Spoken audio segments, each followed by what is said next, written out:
Have you heard of knocking?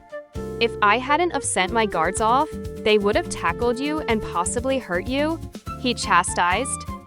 Forgive me, Your Highness, but my urgency is important. The king knows everything. How is that possible? Because he is king. He has eyes constantly watching. Luca took a book from the witch's closet. It's now missing. The king must had someone follow us there. They probably saw Luca return to his room with it. Why hadn't we been smarter? We need to get the stone and the books from him before he does something with them. What have you learned since we last spoke? Well, he accepted what I'd said about you being my mistress. He also admitted to taking the stone. But don't worry. He also has no clue that you told me. What are his plans? I'm not entirely sure. But he seems to think it will benefit our kingdom. Nothing my father does ever benefits this kingdom. Then what will we do? I asked him, and the prince stood from his bed, pacing the length of his floor, while deep in thought. Just then, his door opened and the king walked in. Father?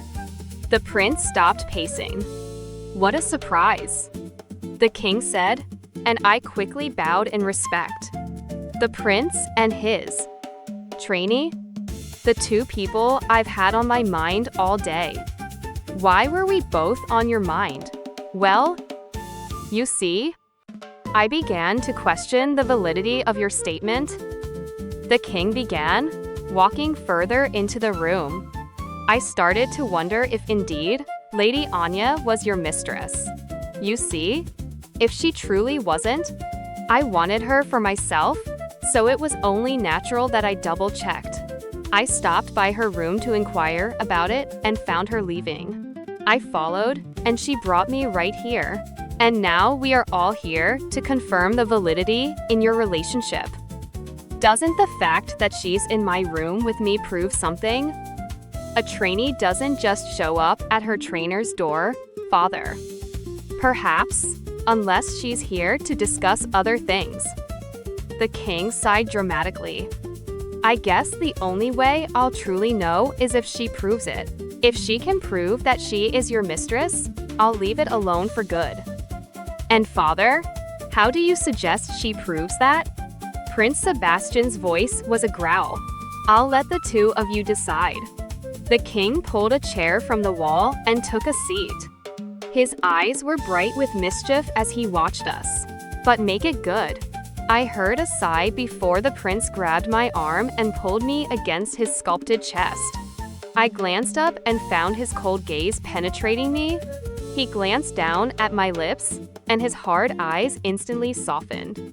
You see how she reacts to my touch, Father? The prince asked, but his hooded eyes still bore into mine. Suddenly, he bit down on his lip, and the sight delighted me more. The king spat, and Prince Sebastian tightened. Kiss me, Lady Anya, the prince said. Show my father how much you want me. The quicker he leaves, the quicker we can get back to our fun. I giggled in response, hoping it sounded genuine. In actuality, I was trembling, and I knew the prince felt it. I leaned toward the prince's full lips, feeling the fierceness in his eyes as I neared him. Our lips touched, and the static stopped.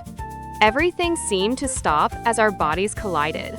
I grabbed a hold of his shirt, needing support as the intensity of the kiss rippled through my body. His arms tightened around me. He pulled me closer.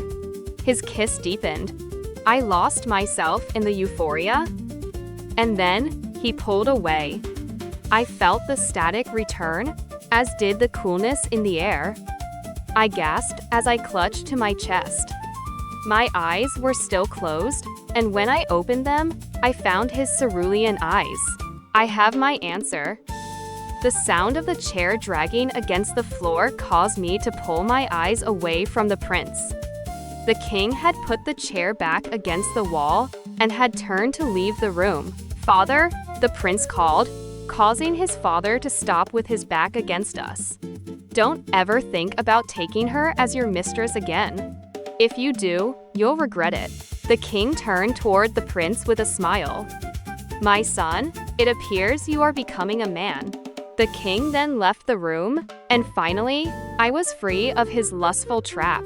I looked over at the prince and wondered, I don't think I've ever felt a kiss like that. He whispered, and his heavy gaze sent a wave of excitement through my body. I bit down on my lip and quickly made my way to the door. For the record, I said, as I looked back at him, it'll be the last time you ever felt a kiss like that. I quickly left the room and shut the door. What he didn't know was how long I leaned against the other side, reliving the most glorious kiss I'd ever had.